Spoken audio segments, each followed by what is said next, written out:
On her very first morning at Blackmere House, Margaret Hale broke a rule no one had written. The Duke noticed. He did not correct her. He did not punish her. He only asked her to stay. It happened in the East Gallery, where servants never lingered.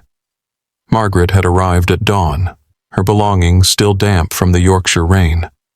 Mrs. Crowley, the housekeeper, a woman whose face seemed carved from the same gray stone as the estate itself, had shown her to the kitchens, then disappeared into the labyrinth of corridors. Margaret took a wrong turn. She found herself in a passage lined with portraits, dukes and duchesses stretching back centuries, their eyes following her with painted disapproval. At the end of the hall stood a door, slightly ajar. Morning light spilled through the gap like an invitation. She stepped inside. Books climbed the walls. A desk sat beneath a window overlooking the moors. And there, standing with his back to her, was Duke Sebastian Ashcombe. He didn't turn. Margaret's breath caught. She knew the protocol. Servants did not enter private rooms unannounced. She began to retreat, but her boots scraped against the threshold. The Duke's shoulders barely moved. "Don't," he said quietly. She froze. "Come in properly. Close the door behind you." Margaret obeyed, her pulse hammering.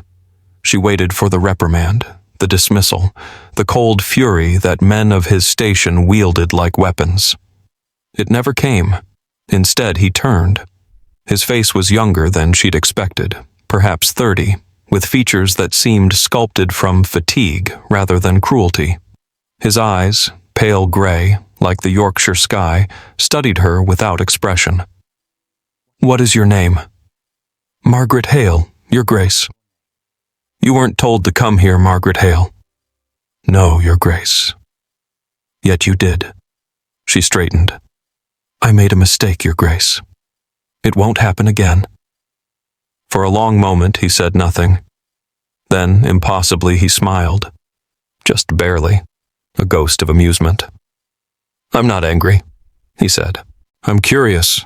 He gestured to a chair near the fireplace. "Sit. I'd like to ask you something. If you leave now, you're exactly like the 7 who came before her. They all thought they knew enough. They were all wrong. Prove you're different. Stay, subscribe, like, and comment." Margaret sat because refusal seemed more dangerous than compliance. The Duke moved to the window, hands clasped behind his back. When he spoke, his voice carried that same unsettling softness. "How long have you been in service?" 3 years, Your Grace. Before this, I worked at Thornfield Manor in Derbyshire." "Why did you leave?" She hesitated.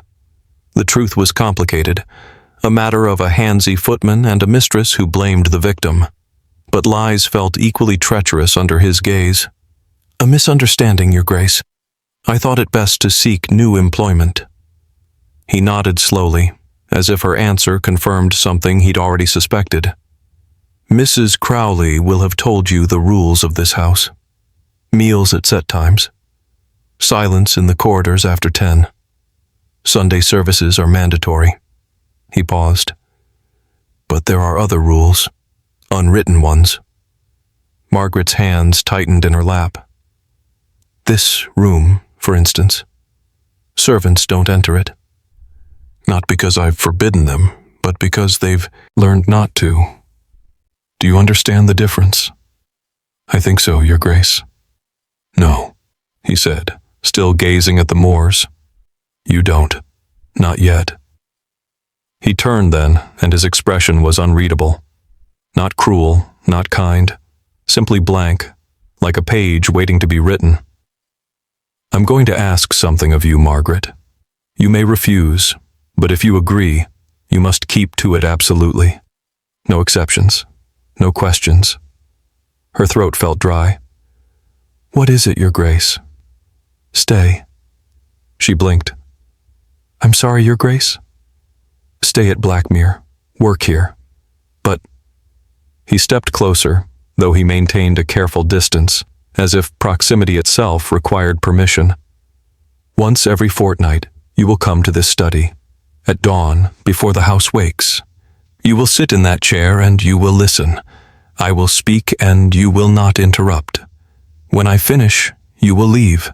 You will tell no one, not Mrs. Crowley, not the other servants, no one. Margaret's mind reeled. Listen to what, Your Grace? That isn't a question you need answered to agree or refuse. But surely, those are the terms. His voice remained gentle, but something in it closed like a door. Do you accept? It was madness. Every instinct screamed danger. A duke asking a servant for secret meetings, dawn visits, silence. Everything about it violated the careful boundaries that kept her safe. And yet, she thought of Thornfield, of the footman's hands and the mistress's cold dismissal, the accusation in her eyes as if Margaret had been the one to transgress, of the long months searching for work afterward, the coin purse growing lighter, the creeping terror of destitution that followed her like a shadow. What was listening compared to that? What was silence compared to starvation? I accept, Your Grace. The Duke nodded once. Good, you may go. Mrs. Crowley will be wondering where you've gotten to. Margaret stood, curtsied, though he'd never demanded it, and turned to leave. Her hand was on the door when his voice stopped her. Margaret. She froze. Thank you. The words hung in the air like smoke. Strange. Inappropriate. A duke thanking a servant for obeying him. She didn't understand them. Not then.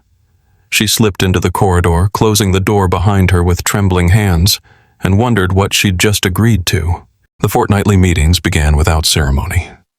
Margaret would wake before dawn, dress in the dark, and slip through Blackmere's corridors like a ghost. The study door was always unlocked. The Duke would already be there, standing by the window or sitting at his desk, a figure carved from the pre-dawn gloom. And he would talk, not about anything particular, not about scandals or secrets. He spoke of books he'd read, decisions he'd made regarding tenants, observations about the estate's finances. Sometimes he read passages from letters, correspondence with solicitors, stewards, distant relatives. His voice was steady, measured, as if he were merely thinking aloud and she happened to be present. Margaret sat, listened, said nothing. And slowly, imperceptibly, Blackmere House began to change around her. It started small. Thomas, a footman who'd always been brusque with the junior staff, nodded respectfully when she passed in the hallway. Mrs. Crowley consulted her about menu, planning, an unheard-of courtesy for a new maid. When Margaret entered the servants' hall, conversations paused, then resumed more carefully, as if her presence required a different quality of speech. She mentioned none of this in the study. The Duke never asked about her days.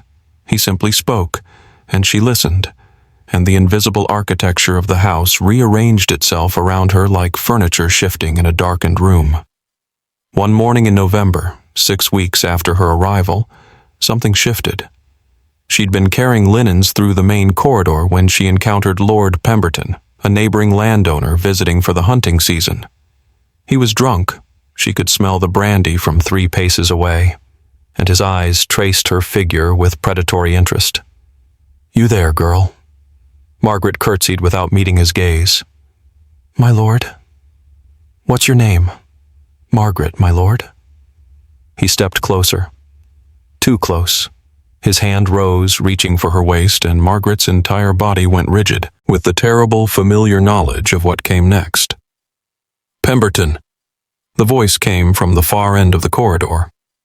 Duke Sebastian approached with measured steps, his expression perfectly neutral, as if he'd simply happened upon them during a casual stroll. I believe the gentlemen are gathering in the billiard room. Ashford is asking for you. Pemberton's hand dropped. Of course, Ashcombe. I'm sure. The Duke's tone remained pleasant, empty of accusation or judgment. Margaret, Mrs. Crowley needs you in the kitchens. It was a dismissal disguised as instruction. Margaret fled, her pulse hammering, the linens clutched against her chest like armor. But she'd seen it. The way Pemberton retreated without argument. The way the Duke had inserted himself without confrontation, without drama, without even acknowledging what had been about to happen. The way power moved like water, silent, inevitable, reshaping everything in its path without ever appearing to exert force. The Duke didn't mention the incident in their next meeting. He never did.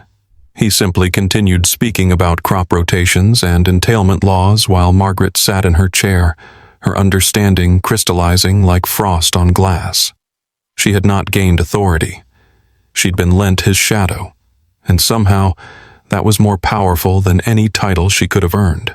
Winter locked Blackmere in ice and silence. Margaret's role remained unchanged, chambermaid, invisible, essential, but the strange weight of the Duke's attention pressed on her like fog. She began to notice patterns that made no logical sense, yet repeated with uncanny regularity. Doors opened before she reached them. Not always, not obviously, but often enough that it couldn't be coincidence. She'd approach the servants' entrance with her arms full of linens, and the door would swing wide just as she arrived, Thomas or another footman stepping aside with a brief nod, as if they'd been waiting for her specifically. The head butler, Mr. Graves, a man who'd served the Ashcombes for 30 years and treated most servants like particularly dim furniture, deferred to her opinion about which silver to use for the Christmas dinner. He'd presented 3 options, then stood there, waiting, while Margaret stammered something about the Georgian set seeming more appropriate for the occasion. "Quite right," he'd said, as if she'd revealed some profound wisdom rather than stating the obvious. A maid named Eliza, who'd arrived 2 years before Margaret and had always been pleasant but distant, began watching her with something between envy and fear.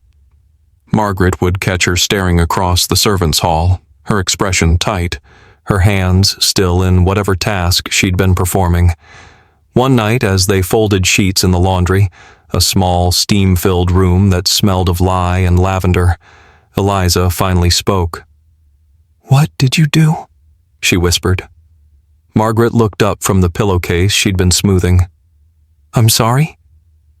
"To make him notice you."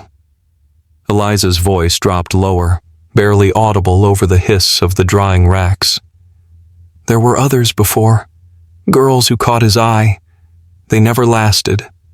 Margaret's hands stilled on the linen. "What happened to them?" "They left, or were sent away. I don't know which." Eliza glanced toward the door, as if afraid of being overheard. "But they all had the same look you do, like they were waiting for something terrible." Margaret tried to laugh, but it came out hollow. "His Grace barely knows I exist." Eliza's expression said she didn't believe that. The silence between them stretched, heavy with unspoken knowledge. "How many?" Margaret asked quietly. "I don't know.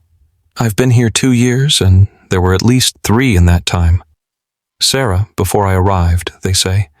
Then Catherine. Then Grace."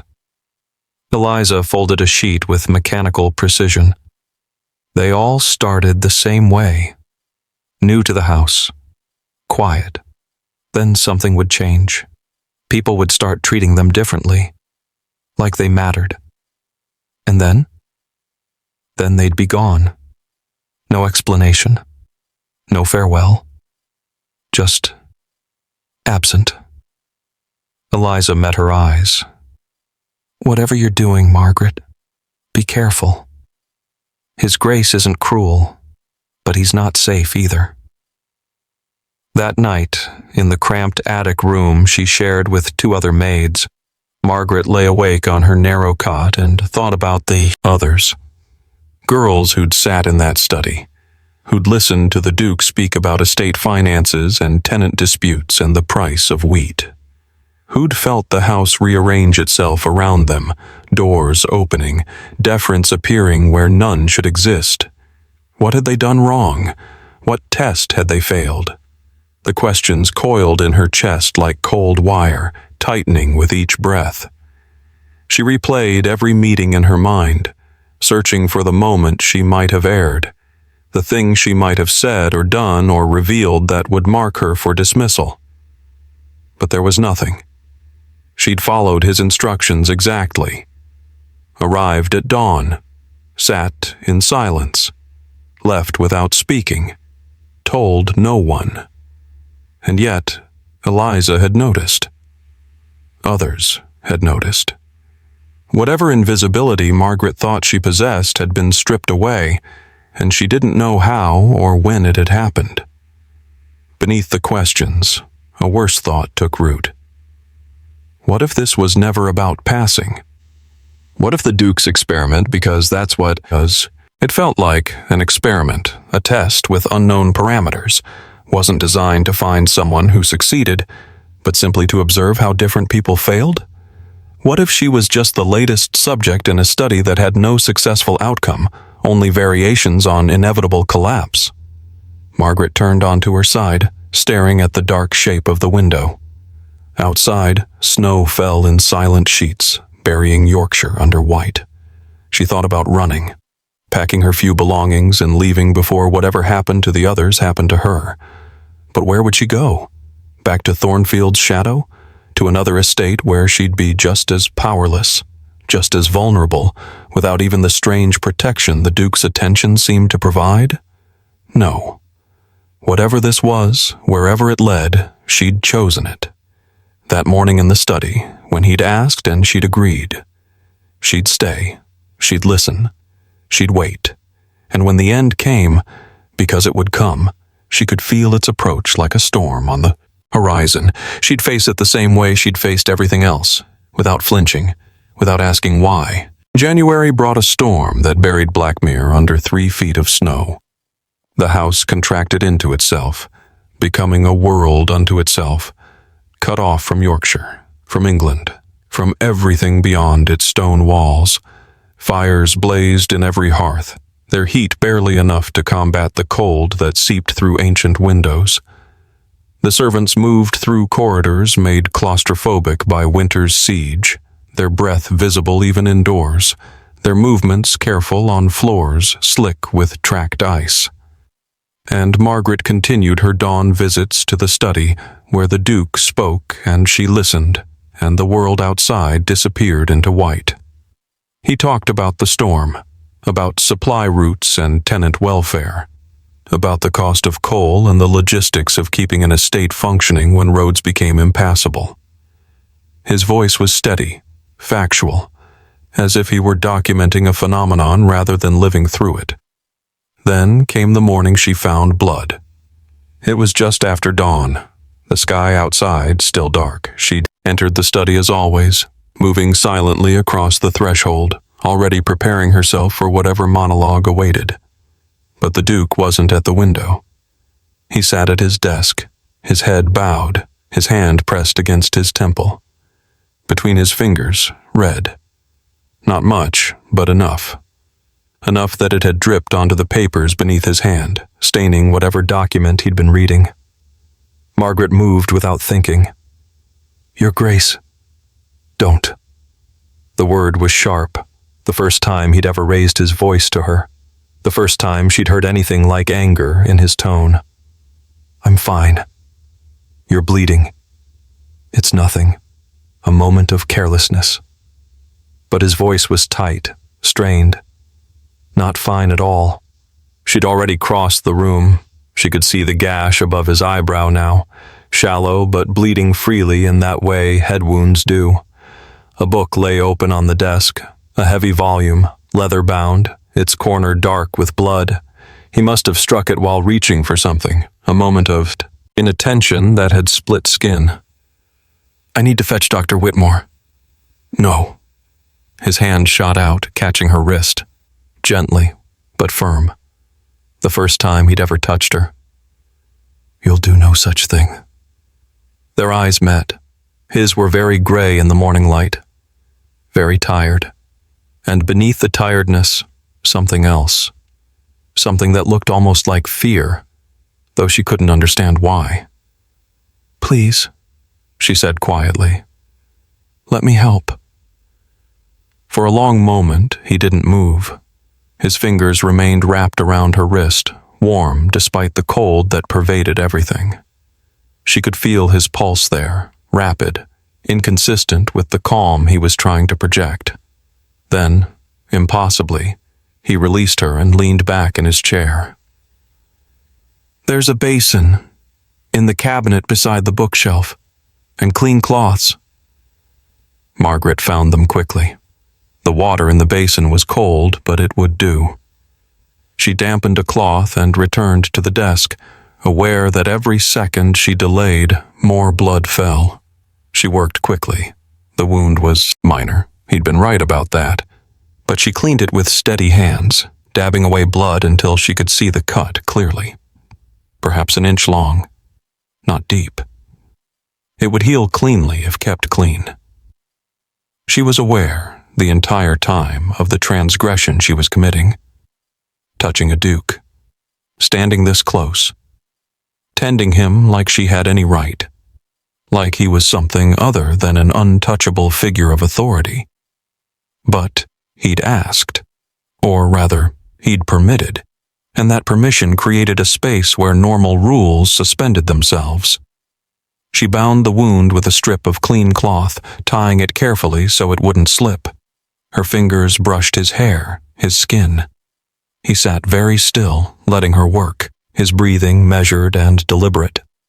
When she finished, she stepped back, folding the bloodied cloth in her hands. He studied her face for a long moment. Why did you do that? You were hurt, Your Grace. That's not an answer. She stepped back further, suddenly uncertain. I don't understand what you're asking. Most people would have obeyed me, pretended not to see, preserved my dignity at the cost of my well-being. He tilted his head slightly, wincing at the movement. You didn't. Why? Margaret met his gaze, holding the bloodied cloth like evidence. Because dignity is a luxury. Blood isn't. Something flickered across his expression. Surprise, maybe, or recognition. As if she'd answered a question he hadn't quite asked. As if she'd revealed something about herself she hadn't meant to show. The silence stretched between them, broken only by the wind howling against the windows. You may go, he said finally. His voice had returned to its usual measured tone, as if the last 10 minutes had been a dream.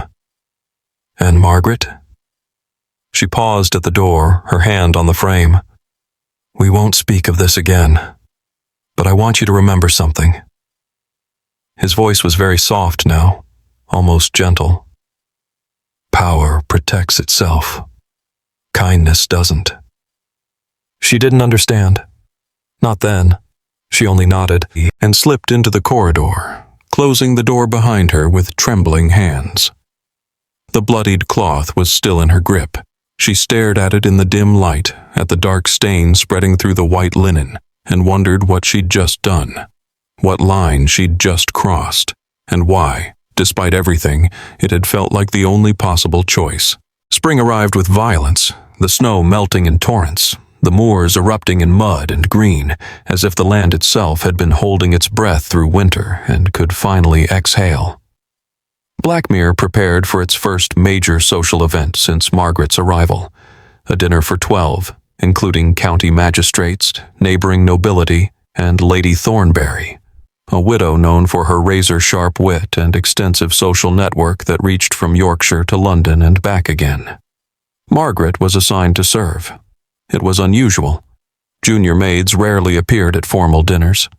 That duty belonged to the more experienced staff, those who knew which fork belonged where and how to pour wine without the bottle's lip touching glass. But Mrs. Crowley had been explicit, her expression unreadable as she delivered the instruction. His Grace requested you specifically. Don't ask me why, just do exactly as you're told and try not to embarrass the household.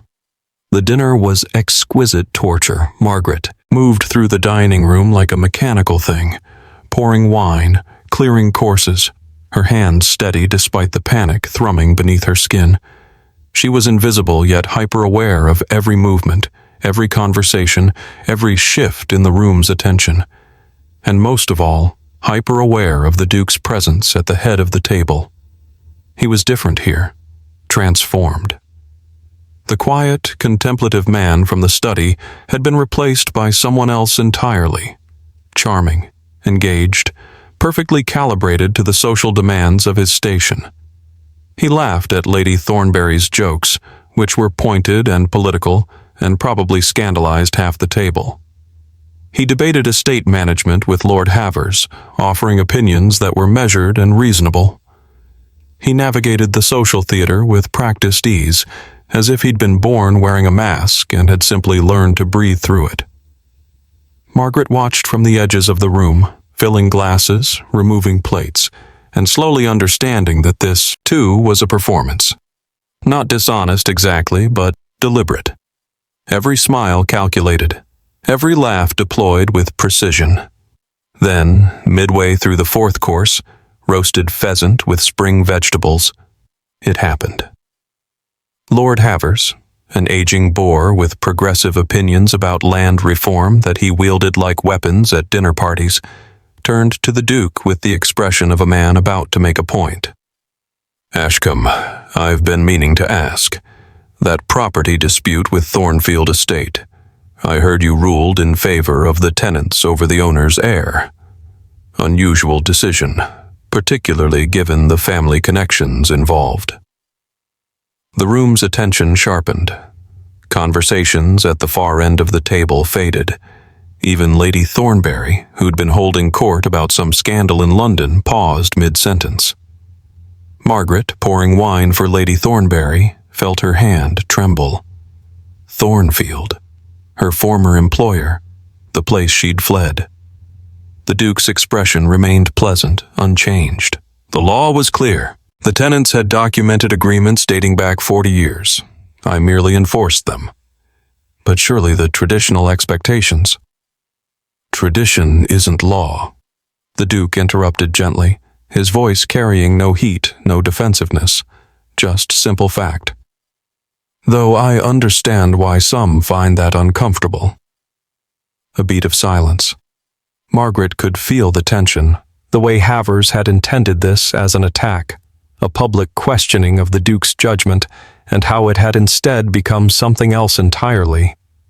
Then Lady Thornbury laughed, a bright, crystalline sound that shattered the moment. "Well said, Ashcombe. The world's changing whether we like it or not. Best to change with it than be crushed by it." She raised her glass.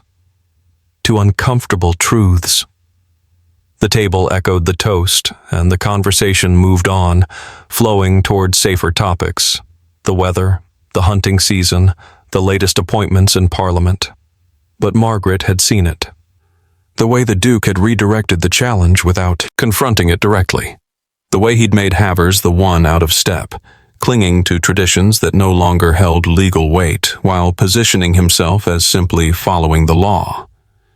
The way he'd turned potential criticism into a display of principle, all without raising his voice or showing any emotion beyond mild clarification. And she understood suddenly why he'd wanted her in the room. She was learning. Not estate management or tenant law, not the mechanics of power, but something deeper. How to navigate attacks that came disguised as questions. How to redirect without confrontation. How to win without anyone realizing they'd lost. She finished pouring Lady Thornbury's wine and moved to the next guest, her hands no longer trembling. In the study, the Duke had spoken about decisions he'd made. In the dining room, she'd watched how those decisions were defended. And somewhere between the two, in the space where private conviction became public performance, Margaret was beginning to understand what he'd been teaching her all along. Summer turned Blackmere golden. The moors bloomed with heather, transforming the landscape into something almost romantic. Though Margaret had learned by now that Yorkshire's beauty was deceptive, beneath the purple flowers lay bogs that could swallow a person whole. The house itself seemed to breathe easier in the warmth, its stone walls releasing the chill they'd held through winter. Margaret had been at the estate for 10 months. The fortnightly meetings continued, unchanged in their strange ritual.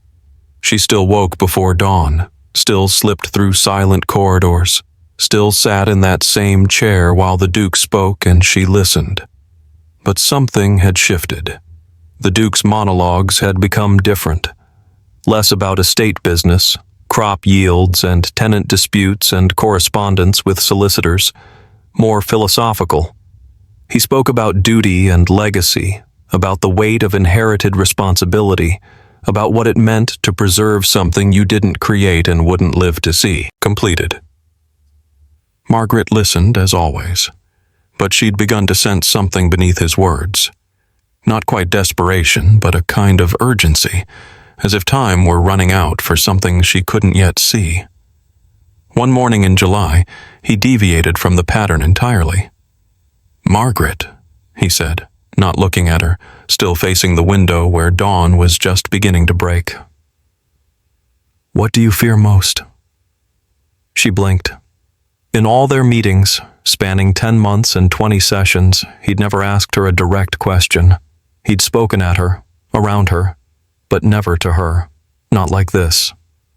"I don't understand, Your Grace." "Yes, you do." He turned from the window and his expression was different, serious in a way that went beyond his usual measured calm. "What frightens you? Not spiders or heights or trivial things. What existential terror keeps you awake at night?" Her throat tightened. No one had ever asked her this, not in her entire life. People asked servants practical things. "Can you carry this? Have you finished that? Why haven't you done the other?" But questions about fear, about the internal landscape of her mind? Never. "Being forgotten," she said finally. The words came out quietly, but they felt true in a way that surprised her. "Disappearing completely, as if I'd never existed at all." The Duke nodded slowly, as if she'd confirmed something he'd suspected. Not death itself, but erasure. "Yes." "Why?"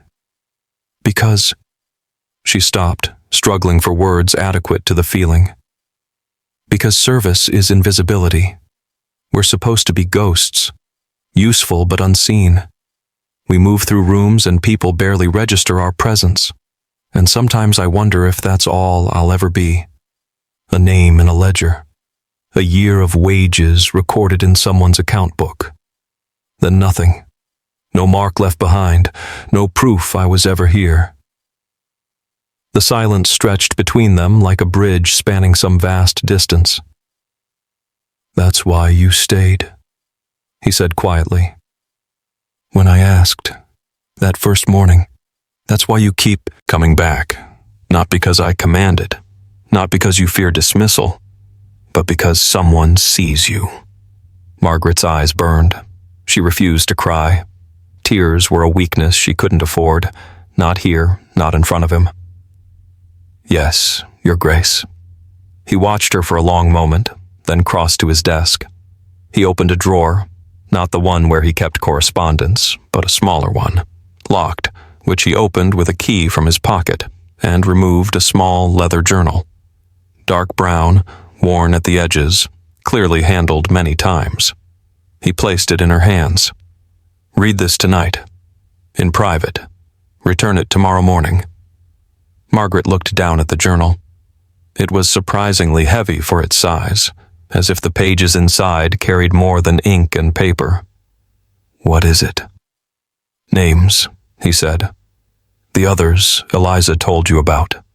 Every girl who sat in that chair before you.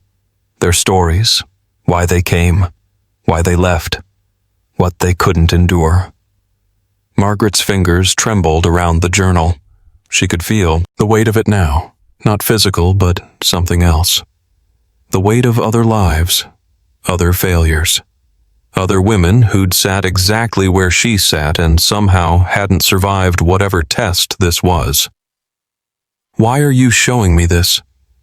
The Duke's expression was unreadable, but there was something in his eyes, not quite vulnerability, but a kind of nakedness, as if he'd removed some essential armor. Because you need to understand what you're part of. This isn't random, Margaret. It isn't whim. There's a pattern here, a purpose, even if I can't fully articulate it yet. He paused, choosing his words carefully. And because, unlike them, unlike every woman who came before you, you haven't asked me to stop yet. The words hung in the air between them. Margaret realized, with a start, that he was right. 10 months. 20 meetings. She'd never once asked what this was for, never demanded explanation, never insisted on clarity or purpose or any of the things a rational person would require. She'd simply endured. "Should I have asked?" she said quietly. "Most people would have." He moved back to the window, his silhouette dark against the growing light. "Most people need to understand before they commit. But you committed first. Understanding came later. Or perhaps it hasn't come at all yet." Margaret stood, clutching the journal. "Your Grace." "Read it," he said, not turning. "Then decide if you want to continue." It was the first time he'd suggested she had a choice. The first time he'd acknowledged that she could walk away. Margaret left the study with the journal pressed against her chest, wondering what she'd find in its pages, wondering if she'd survive reading it. Margaret read by candlelight, long after the house slept. The attic room was silent except for the occasional creak of settling wood and the soft breathing of the other maids in their cots. She sat on the floor beside her bed, the journal open in her lap, the candle flame casting shifting shadows across the Duke's precise handwriting. The journal contained 7 entries, 7 names, 7 stories, each one a small tragedy of failure. Sarah Whitmore, 1818 to 1819. Dismissed her second month after she asked to leave the arrangement. She feared what the other servants might think. She feared scandal more than curiosity. I released her with a reference. She married a clerk in Leeds. Anne Pritchard, 1819 to 1820. Left after 8 months. She fell in love with a footman and chose visible happiness over invisible possibility. I wished her well. She seemed genuinely happy, which is rarer than people think. Catherine Mills, 1821 to 1822. The brightest of them. She lasted 13 months before she demanded to know the purpose. When I told her it had no purpose beyond observation, she called me cruel and resigned the following week. She was right to do so. Elizabeth Thorne, 1822. 3 months.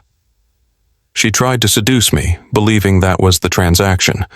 When I refused, she left in humiliation. I should have explained better. I didn't. That failure was mine. Grace Hartford, 1823 to 1824. Nearly made it a full year. But she couldn't bear the weight of others' perception. She told Mrs. Crowley about our meetings, seeking approval or understanding. I had to let her go to protect them both. She cried when she left. Iris Blackwood, 1824 to 1825. She asked nothing, demanded nothing. But after 11 months, I saw it. She'd begun to resent me, resent the power I'd lent her without explanation. She left before I could thank her for lasting as long as she did. Mary Fletcher, 1825. 2 weeks. She missed a single meeting, overslept. When I said nothing, she assumed I'd forgotten. She stopped, coming entirely. I wonder sometimes if I should have said something, but the silence was the point. Margaret closed the journal, her heart hammering against her ribs. 7 women. All failed. But the entries weren't cruel. They weren't dismissive or contemptuous. They were sad. Clinical. As if the Duke were documenting an experiment that kept yielding the same negative result, and he couldn't understand why.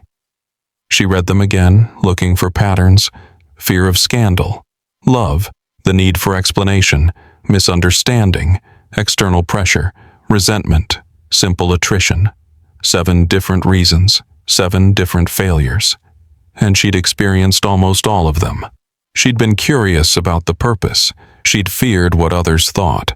She'd felt the weight of unearned deference. She'd resented the Duke for the strange power he'd given her without permission. But she hadn't left. Why? Margaret stared at the candle flame until her eyes burned, searching for an answer that felt true. The next morning, she returned the journal without comment. She entered the study at dawn, as always. The Duke was at the window, his back to her, and when she approached to place the journal on his desk, he turned. He took it, studied her face with those pale gray eyes, and asked, "What did you learn?" Margaret met his gaze. "That I should have failed already." His eyebrow raised slightly. "That every reason they left applies to me. I've been curious about the purpose. I've been afraid of what others think. I've been resentful of the power you've lent me without explanation." She paused. "But I'm still here. Why?" The question hung between them, direct and unavoidable. She could have lied, could have said something about duty or gratitude or fear of dismissal.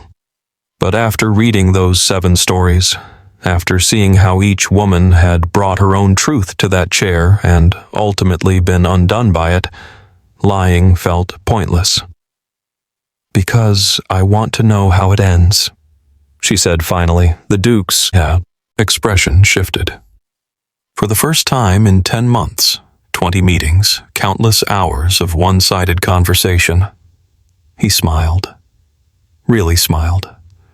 Not the ghost of amusement from that first morning, not the practiced social performance from the dinner party, but something genuine.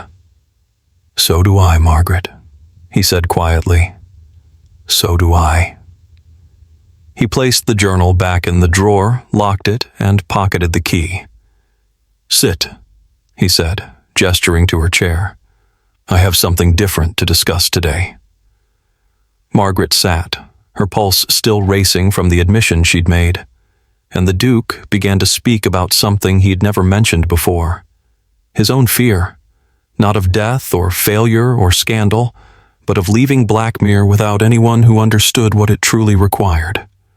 Not brilliance or charm or even competence, but the ability to endure uncertainty without demanding resolution. Margaret listened, as always. But this time, she understood that she wasn't just learning about estate management or social navigation or the mechanics of power. She was learning what it meant to inherit silence. And for the first time, she wondered if she actually could. Autumn painted Blackmere in flame and smoke. The moors transformed into something savage and beautiful. Heather dying back to brown, bracken turning copper and gold, the whole landscape bleeding color as if wounded by the changing season. Margaret had been at the estate for a year. The anniversary passed unremarked by anyone except herself. But she felt it. A threshold crossed, a test survived that she still didn't fully understand. Then the Duke stopped speaking. Their meetings continued. She still woke before dawn, still crossed the silent house, still entered the study to find him already there. But he no longer talked. He sat in silence. Sometimes he read, turning pages with mechanical precision, his eyes tracking lines of text without seeming to absorb them.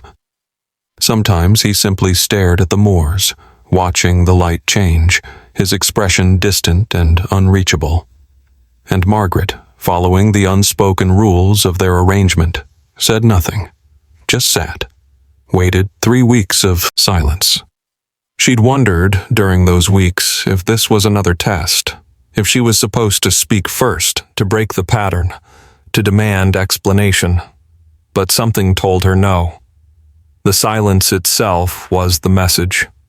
She just didn't know how to read it yet. Then, one October morning, he finally spoke. "My father died in this room." Margaret looked up. The Duke was standing at the window, his back to her, his voice so quiet she almost missed the words. "Heart failure," He was 49. I was 23. His voice was flat, factual, as if he were reading from a medical report. He was sitting at that desk, working on correspondence. He simply stopped breathing. By the time I found him, he'd been dead for hours. He paused, and Margaret could hear her own heartbeat in the silence. He was a good Duke, fair, intelligent. The tenants respected him, the county deferred to him, but he was also terrified. The Duke turned slightly, though he didn't look at her. Terrified of inadequacy, of failure, of being judged by every tenant, every peer, every person who depended on him. He died alone in this room because he couldn't bear to show weakness anywhere else. He turned to face her fully now. Do you know what kills men like him, Margaret? Not the work, not the responsibility, not even the loneliness, though God knows that's part of it. He stepped closer. The performance, the constant, exhausting performance of certainty, of knowing exactly what to do in every situation, of never hesitating, never doubting, never revealing the terror underneath. She understood then, suddenly and completely. You're dying, she whispered. No. His expression was strange, almost amused, as if she'd missed something obvious. But I will. Eventually. We all do. And when I do, this place... He gestured vaguely at Blackmere, at Yorkshire, at everything beyond the window. We'll need someone who knows how to carry silence, how to listen without needing answers, how to exist in the gaps between performance and truth. Margaret's breath caught in her throat. You're not training a wife. No. Or a mistress. God, no. He almost smiled. Though I imagine that's what most people would assume. Then what? I'm training a duke. The words hung in the air like thunder, like something that should have been impossible to say aloud but had been spoken anyway, changing the shape of reality by their mere existence. Margaret stood abruptly, her chair scraping against the floor. That's impossible. I'm... A woman? A servant? He raised an eyebrow. Is that what you were going to say? Your Grace, I can't. You can't what? Manage an estate? He moved closer, his voice still calm but carrying a weight that pinned her in place. You've been doing it for months. Every deference you've received, every door that's opened, every decision that's been quietly shifted in your direction. That's not my power, Margaret. That's yours. I just gave you permission to discover it. She shook her head, reeling. But legally, socially, I have no heir, no siblings, no close relatives who want this burden. His voice was calm, implacable, as if he were explaining basic arithmetic. When I die, Blackmere reverts to the crown unless I make alternative arrangements, trusts, legal structures, stewardship agreements that bypass traditional inheritance. He paused. There are ways. I've spent years working with solicitors to create them. Why? The word came out broken, desperate. Why me? Because you broke one rule on your first day, he said quietly. And when I asked you to stay, you didn't ask why. You didn't demand explanation or assurance. You didn't try to negotiate better terms or understand the purpose before committing. He tilted his head. You simply endured. That's what this position requires. Not brilliance, not charm, not even competence, though you have that too, but the capacity to sit with uncertainty and still make decisions, to carry weight, without demanding to know why it's heavy. Margaret sank back into her chair, her legs suddenly unable to hold her. I don't want this. I know. The Duke's expression softened slightly. That's the other reason I chose you. Every person who wants power is already corrupted by the wanting. But you fear erasure more than you desire recognition. You'd rather be seen than celebrated. That's rare, possibly essential. What if I refuse? Then you refuse. You leave. I find someone else, though I doubt I'll have time for another attempt. He moved back to the window. But I don't think you will. Why? Because you want to know how it ends. Margaret sat in her chair, trembling, staring at the Duke's back silhouetted against the autumn sky. She should refuse, should run, should reject this impossible, illegal, socially catastrophic arrangement. But he was right. She wanted to know how it ended, and she was beginning to suspect that the ending was hers to write. 5 years later, on a morning in late March, Duke Sebastian Ashcombe died in his sleep. The doctor said it was his heart. Quick, painless, the kind of death men prayed for but rarely received. He'd gone to bed as usual, read for an hour as was his habit, and simply never woken. Mrs. Crowley found him at dawn when he failed to appear for breakfast, a small irregularity that became a catastrophe.